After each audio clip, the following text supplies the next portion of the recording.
Namaste, welcome back to Smart Trade with Sangeeta. A quick question before we start.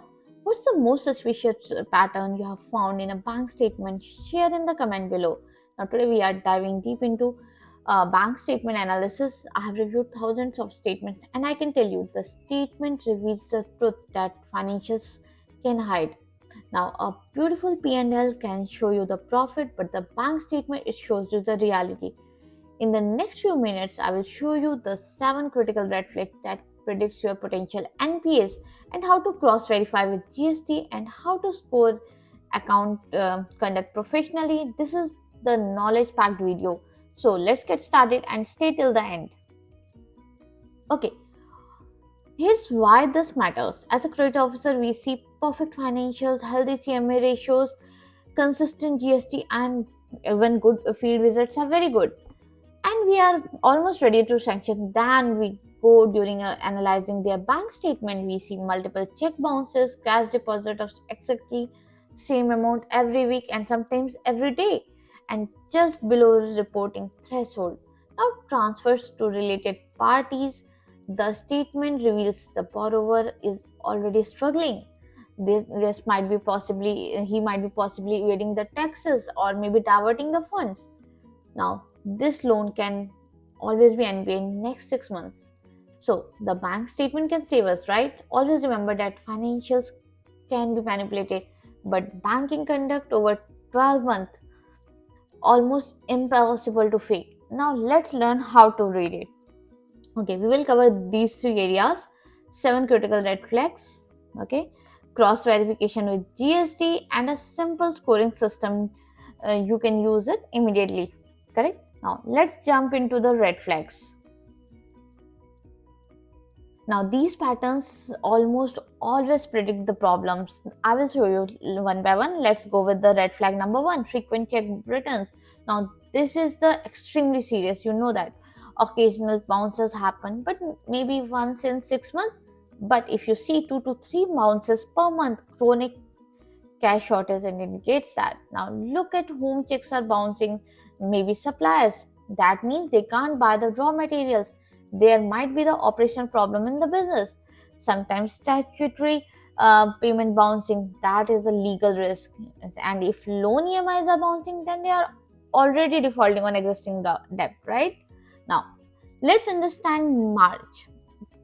Supplier check bounced in March, and in April, say his EMI bounced of, let's HDFC Bank, for let's consider that, and GST payment checks bounced. Now this is clearly showing that the business is already in the financial stress, right? Now when you find this while investigating, then please investigate more deeply. Ask for written explanation from your borrowers, from your customer. This is the strong sign of potential NPA, right? And more than 3 to 4 check bounces in 6 months, then please, this is a red flag. Please stop your file there, right? Now let's move to red flag number 2. That is structured cash deposit, and this is the major tax evasion indicator. Now you see deposits of 49,500, sometimes 49,500 again on 10 Jan, then 49,000 again 24, then on 7 Feb you say 48,500, and week after week always between 48 to 49k. Now why is this? Possibly because 50,000 is the reporting threshold, right? And deposit above this attract tax scrutiny, so they deliberately stay low. Businesses deliberately keep them, but the regularity and the round figures give them away, right?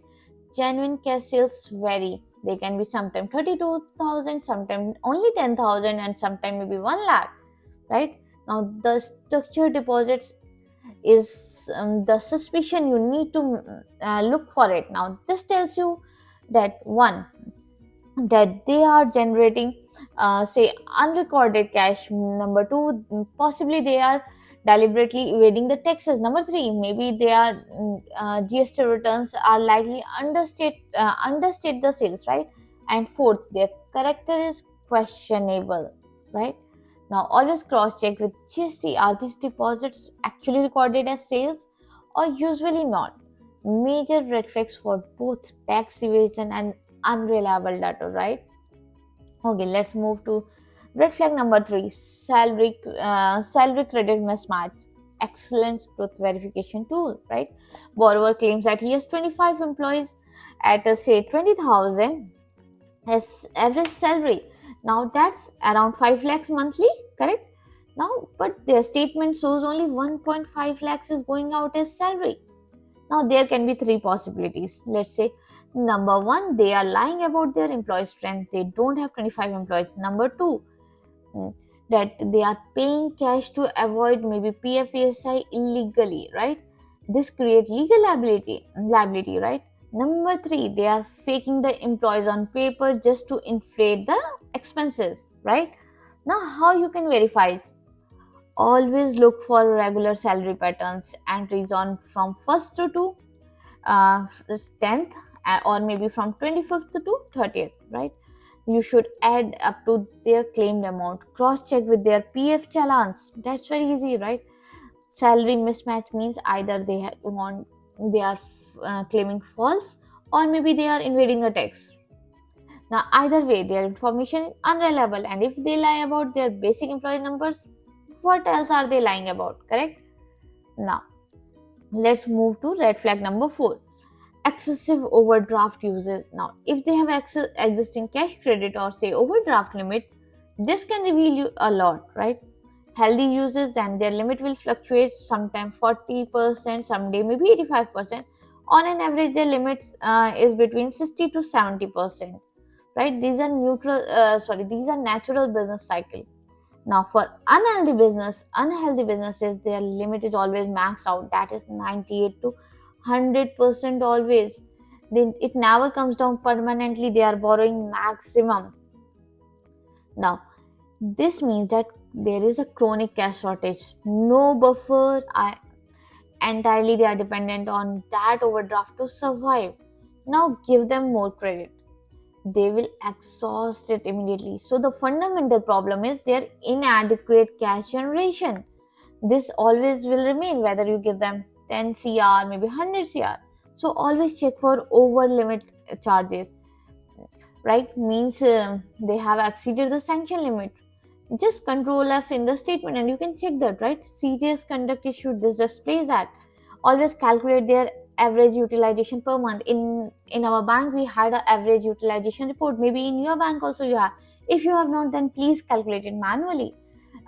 Consistently if you find that the average utilization between 90 to 95%, then please, this is a red flag. This business need more and more credit just to survive, not to grow. Maybe this is classic path to NPA, right? Let's move to red flag number 5, the most important one, related party transaction, which we as a credit officer mostly overlook. This indicated fund diversion, right? Okay, look at beneficiary names, maybe ABC traders owned by say Rajesh Kumar, and there are frequent transfer to Kumar Enterprises, can be his brother's firm. Now Rajesh's personal account, Kumar Trading, another business he owns. Now this indicates that this fund is revolving and revolving inside this, right? Business money is used for maybe personally or to support their family businesses, and this is round tripping money circulating within the family just to inflate turnover and to borrow more. Now how you can spot? Just basic rule I use is just control F their surnames, because mostly company family owned businesses are run by their surnames, right? If you see frequent account number is appearing, then or if, and second you can check is to transfer to the personal saving account of the maybe the proprietor or partners, right? Now this will indicate you no clear business purpose. Check reverse flow too. Now if there is credit or debit, you need to check both. Business receiving credit from personal accounts or related entities, why are they doing so? If business is profitable, why does owner always keep infusing personal money? This can indicate the business is not viable, right? Now related party transactions, they make financials unreliable. If you can't distinguish between genuine business from internal fund rotation, now when you find this, always ask for complete list of related entities, map the fund flows, discount the financial. Real problem is likely much and much bigger, okay?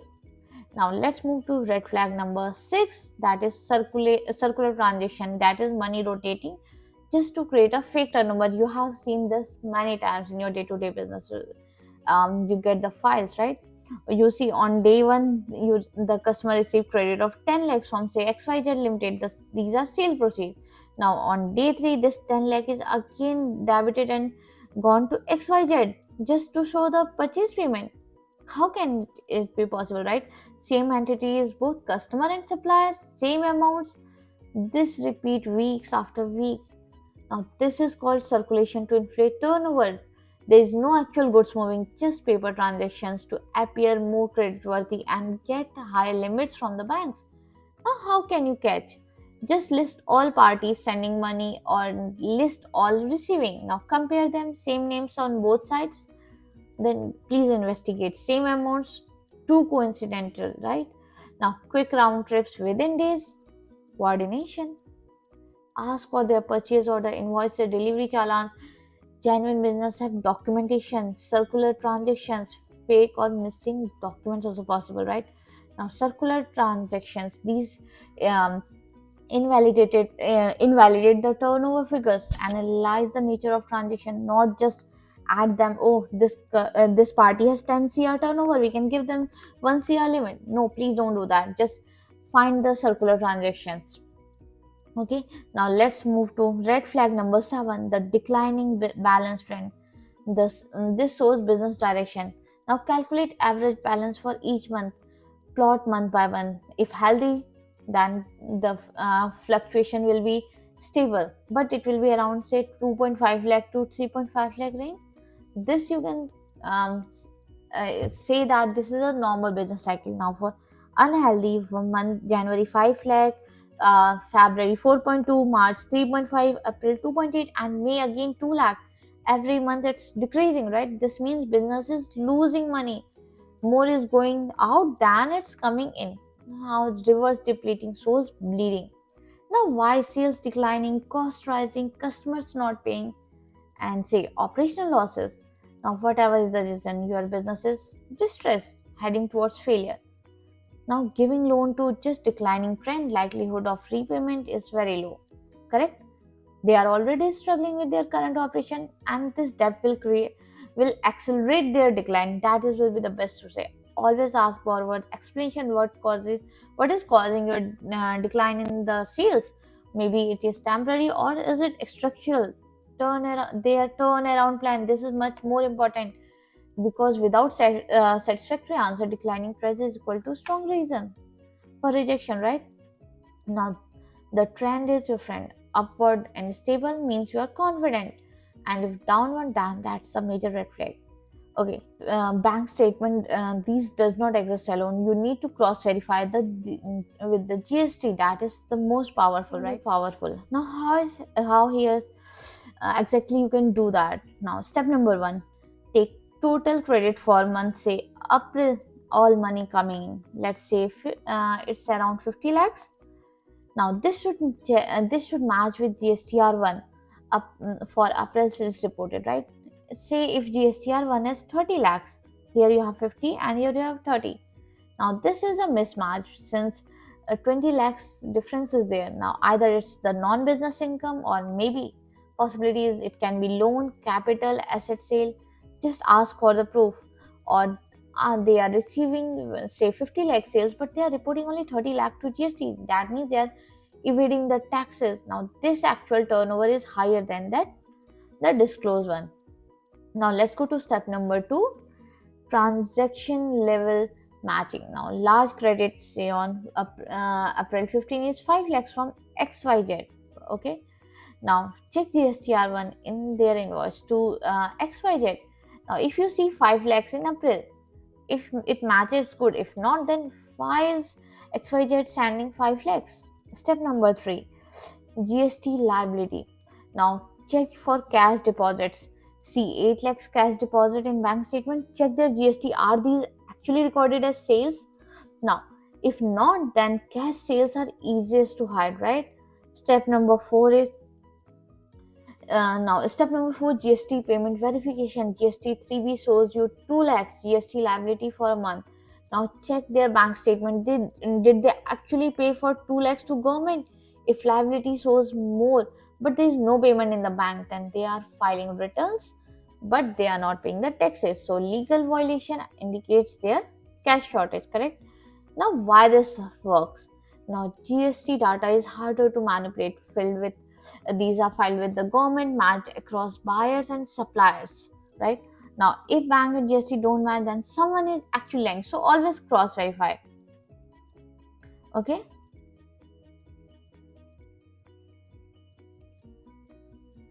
Now finally let's score account conduct objectively. Now this makes your analysis professional and defensible. Okay, let's go to the simple scoring matrix. Now here's a simple scoring matrix that you can use and list the key flags. Okay, key red flags. For each one assign 1 point. If red flag is absent, then please give them 10 points, and if it's present, then it will be 0. Okay. Okay, check returns. If three more than 3 in 6 months, then if found, then 0. If not, then 0.10. Okay, let's do like that. If you similarly goes for structured cash deposit, salary mismatch, excessive OD, sorry, related party transactions, circular transaction, declining balance, and GST mismatch. Just list them these 7 red flags, and then accordingly you can give them marks. Now if the score is between 70 to 80, then it's good to go. If the score is between 50 to 60, good, you can approve that. If 30 to 40, then you need to look, and if below 30, then it's clearly a complete no. Now this makes your analysis objective, right? Not your gut feeling or not maybe systematic evaluation. When questioned later, you can show them the score and explain them logically. Now different bank use different models. Just create one for your organization's risk appetite, or maybe you can create one for your personal, so that you can note them in your office note or maybe process note, right? Now key is to be systematic, consistent, and documented. Okay, now let's move to documentation. Now documentation is your professional protection. If loan becomes an NPA later, your file will be scrutinized. So all your report should include period analyzed data from January to December, or maybe from April to March. All accounts reviewed, bank name, their account number, and their type. Now second is key observation: average monthly credit, their average debit, average balance. These trend, if they are increasing, they are stable, or they are declining. Again, then their red flags inflated. Don't write conduct is poor, write specifically this check was written for this amount to this person, right? And if you find any regular cash deposit observed, then please mention that too, and cross and take the documentation for that. Cross verification: if bank shows 50 lakhs in credit in April, then their GSTR one should show same amount, right? Now if there is any mismatch, then please ask for explanation from them. And conduct a score based on scoring matrix. Account is scored how much? If it is say 25 out of your 80, then that's a poor conduct. So in recommendation, you can write based on analysis, or maybe recommend rejection due to multiple red flags, like frequent check bounces, or structured deposit, GST mismatch, or maybe declining balance. You can write all this in your office note.